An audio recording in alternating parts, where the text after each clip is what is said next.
ॐ श्रीं ह्रीं क्लीं गणेश्वराय ब्रह्मरूपाय चारवे सर्वसिद्धिप्रदेशाय विघ्नेशाय नमो नमः। ॐ श्रीं ह्रीं क्लीं गणेश्वराय ब्रह्मरूपाय चारवे सर्वसिद्धिप्रदेशाय विघ्नेशाय नमो नमः। ॐ श्रीं ह्रीं क्लीं गणेश्वराय ब्रह्मरूपाय चारवे सर्वसिद्धिप्रदेशाय विघ्नेशाय नमो नमः। ॐ श्रीं ह्रीं क्लीं गणेश्वराय ब्रह्मरूपाय चारवे सर्वसिद्धिप्रदेशाय विघ्नेशाय नमो नमः। ॐ श्रीं ह्रीं क्लीं गणेश्वराय ब्रह्मरूपाय चारवे सर्वसिद्धिप्रदेशाय विघ्नेशाय नमो नमः। ॐ श्रीं ह्रीं क्लीं गणेश्वराय ब्रह्मरूपाय चारवे सर्वसिद्धिप्रदेशाय विघ्नेशाय नमो नमः। ॐ श्रीं ह्रीं क्लीं गणेश्वराय ब्रह्मरूपाय चारवे सर्वसिद्धिप्रदेशाय विघ्नेशाय नमो नमः। ॐ श्रीं ह्रीं क्लीं गणेश्वराय ब्रह्मरूपाय चारवे सर्वसिद्धिप्रदेशाय विघ्नेशाय नमो नमः। ॐ श्रीं ह्रीं क्लीं गणेश्वराय ब्रह्मरूपाय चारवे सर्वसिद्धिप्रदेशाय विघ्नेशाय नमो नमः। ॐ श्रीं ह्रीं क्लीं गणेश्वराय ब्रह्मरूपाय चारवे सर्वसिद्धिप्रदेशाय विघ्नेशाय नमो नमः।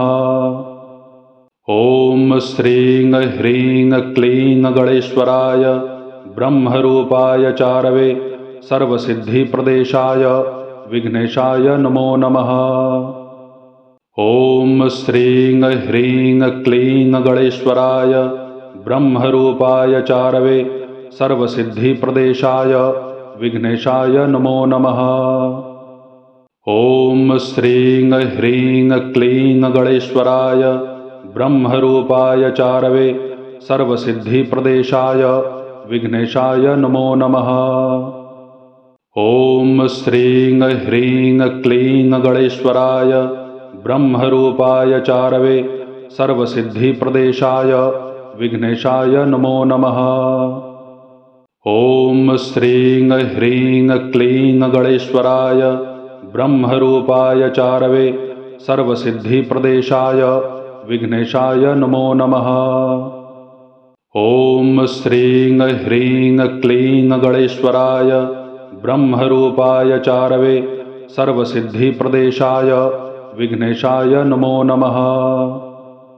ॐ श्रीं ह्रीं क्लीं गणेश्वराय ब्रह्मरूपाय चारवे सर्वसिद्धिप्रदेशाय विघ्नेशाय नमो नमः। ॐ श्रीं ह्रीं क्लीं गणेश्वराय ब्रह्मरूपाय चारवे सर्वसिद्धिप्रदेशाय विघ्नेशाय नमो नमः। ॐ श्रीं ह्रीं क्लीं गणेश्वराय ब्रह्मरूपाय चारवे सर्वसिद्धिप्रदेशाय विघ्नेशाय नमो नमः। ॐ श्रीं ह्रीं क्लीं गणेश्वराय ब्रह्मरूपाय चारवे सर्वसिद्धिप्रदेशाय विघ्नेशाय नमो नमः। ॐ श्रीं ह्रीं क्लीं गणेश्वराय ब्रह्मरूपाय चारवे सर्वसिद्धिप्रदेशाय विघ्नेशाय नमो नमः। ॐ श्रीं ह्रीं क्लीं गणेश्वराय ब्रह्मरूपाय चारवे सर्वसिद्धिप्रदेशाय विघ्नेशाय नमो नमः। ॐ श्रीं ह्रीं क्लीं गणेश्वराय ब्रह्मरूपाय चारवे सर्वसिद्धिप्रदेशाय विघ्नेशाय नमो नमः। ॐ श्रीं ह्रीं क्लीं गणेश्वराय ब्रह्मरूपाय चारवे सर्वसिद्धिप्रदेशाय विघ्नेशाय नमो नमः। ॐ श्रीं ह्रीं क्लीं गणेश्वराय ब्रह्मरूपाय चारवे सर्वसिद्धिप्रदेशाय विघ्नेशाय नमो नमः। ॐ श्रीं ह्रीं क्लीं गणेश्वराय ब्रह्मरूपाय चारवे सर्वसिद्धिप्रदेशाय विघ्नेशाय नमो नमः। ॐ श्रीं ह्रीं क्लीं गणेश्वराय ब्रह्मरूपाय चारवे सर्वसिद्धिप्रदेशाय विघ्नेशाय नमो नमः। ॐ श्रीं ह्रीं क्लीं गणेश्वराय ब्रह्मरूपाय चारवे सर्वसिद्धिप्रदेशाय विघ्नेशाय नमो नमः। ॐ श्रीं ह्रीं क्लीं गणेश्वराय ब्रह्मरूपाय चारवे सर्वसिद्धिप्रदेशाय विघ्नेशाय नमो नमः। ॐ श्रीं ह्रीं क्लीं गणेश्वराय ब्रह्मरूपाय चारवे सर्वसिद्धिप्रदेशाय विघ्नेशाय नमो नमः। ॐ श्रीं ह्रीं क्लीं गणेश्वराय ब्रह्मरूपाय चारवे सर्वसिद्धिप्रदेशाय विघ्नेशाय नमो नमः। ॐ श्रीं ह्रीं क्लीं गणेश्वराय ब्रह्मरूपाय चारवे सर्वसिद्धिप्रदेशाय विघ्नेशाय नमो नमः। ॐ श्रीं ह्रीं क्लीं गणेश्वराय ब्रह्मरूपाय चारवे सर्वसिद्धिप्रदेशाय विघ्नेशाय नमो नमः। ॐ श्रीं ह्रीं क्लीं गणेश्वराय ब्रह्मरूपाय चारवे सर्वसिद्धिप्रदेशाय विघ्नेशाय नमो नमः। ॐ श्रीं ह्रीं क्लीं गणेश्वराय ब्रह्मरूपाय चारवे सर्वसिद्धिप्रदेशाय विघ्नेशाय नमो नमः। ॐ श्रीं ह्रीं क्लीं गणेश्वराय ब्रह्मरूपाय चारवे सर्वसिद्धिप्रदेशाय विघ्नेशाय नमो नमः। ॐ श्रीं ह्रीं क्लीं गणेश्वराय ब्रह्मरूपाय चारवे सर्वसिद्धिप्रदेशाय विघ्नेशाय नमो नमः। ॐ श्रीं ह्रीं क्लीं गणेश्वराय ब्रह्मरूपाय चारवे सर्वसिद्धिप्रदेशाय विघ्नेशाय नमो नमः।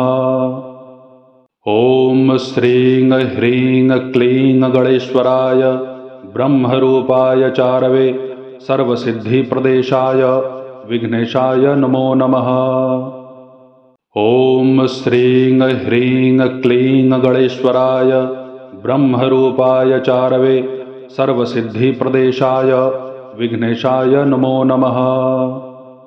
ॐ श्रीं ह्रीं क्लीं गणेश्वराय ब्रह्मरूपाय चारवे सर्वसिद्धिप्रदेशाय विघ्नेशाय नमो नमः।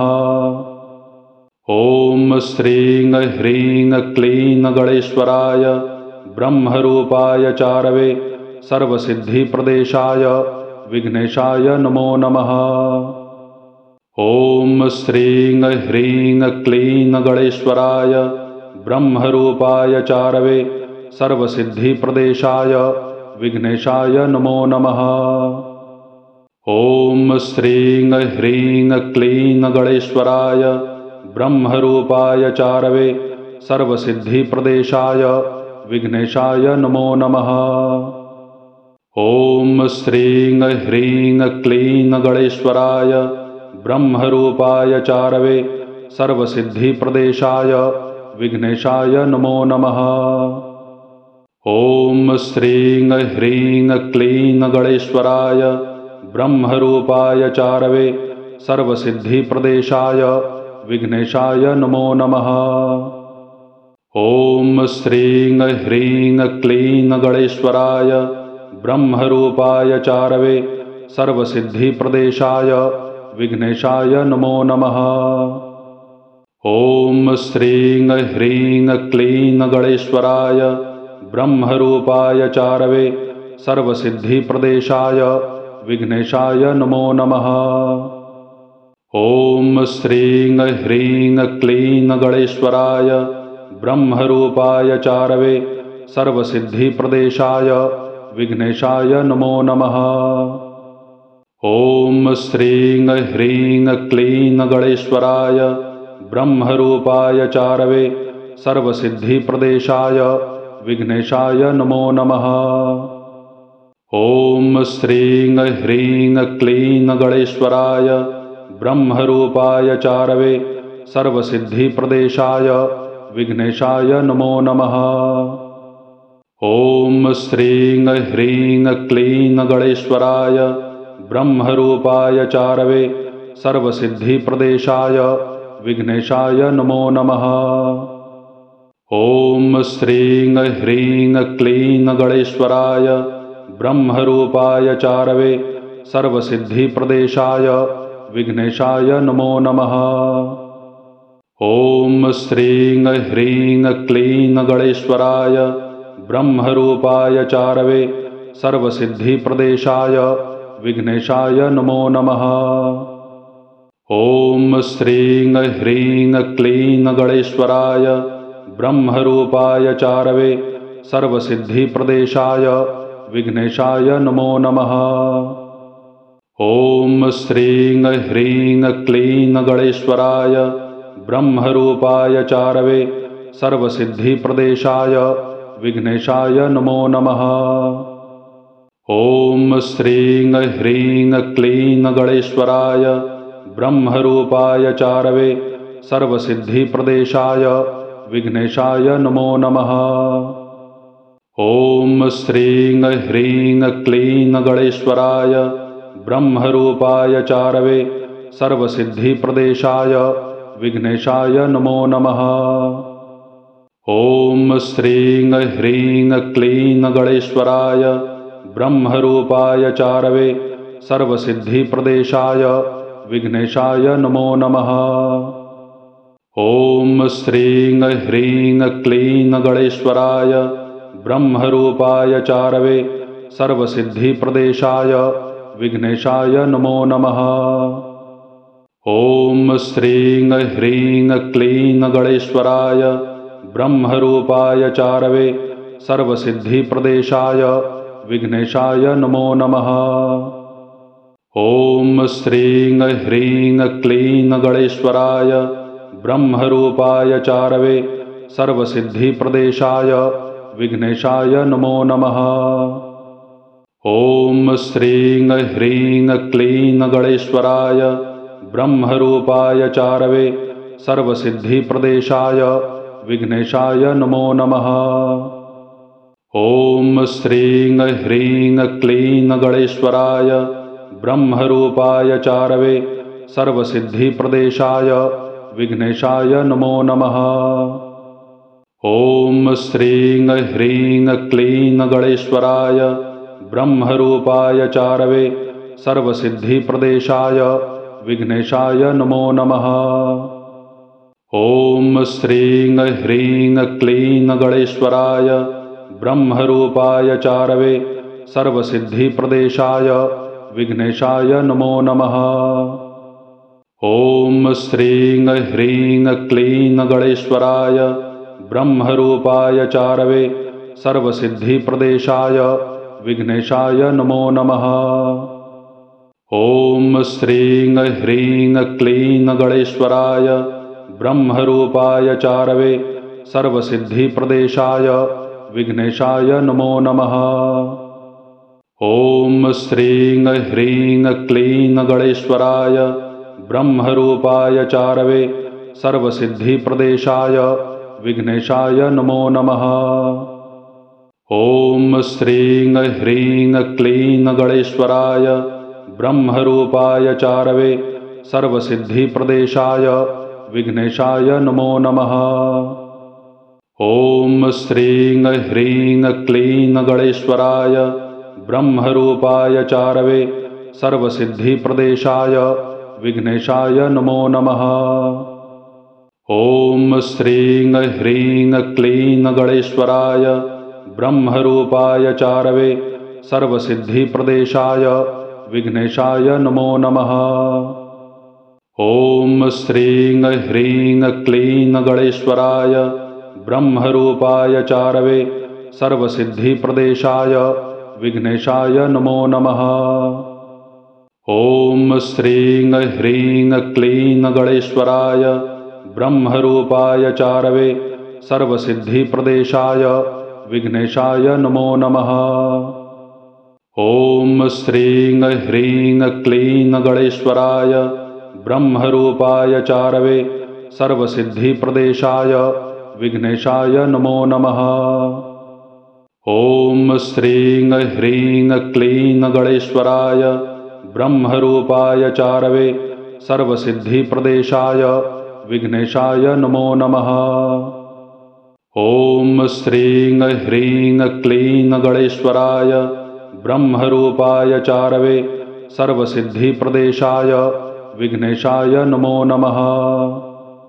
ॐ श्रीं ह्रीं क्लीं गणेश्वराय ब्रह्मरूपाय चारवे सर्वसिद्धिप्रदेशाय विघ्नेशाय नमो नमः।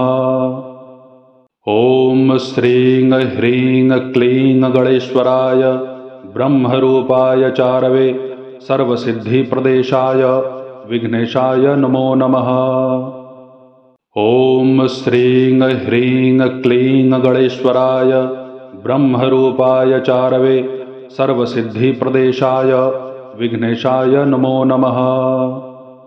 ॐ श्रीं ह्रीं क्लीं गणेश्वराय ब्रह्मरूपाय चारवे सर्वसिद्धिप्रदेशाय विघ्नेशाय नमो नमः।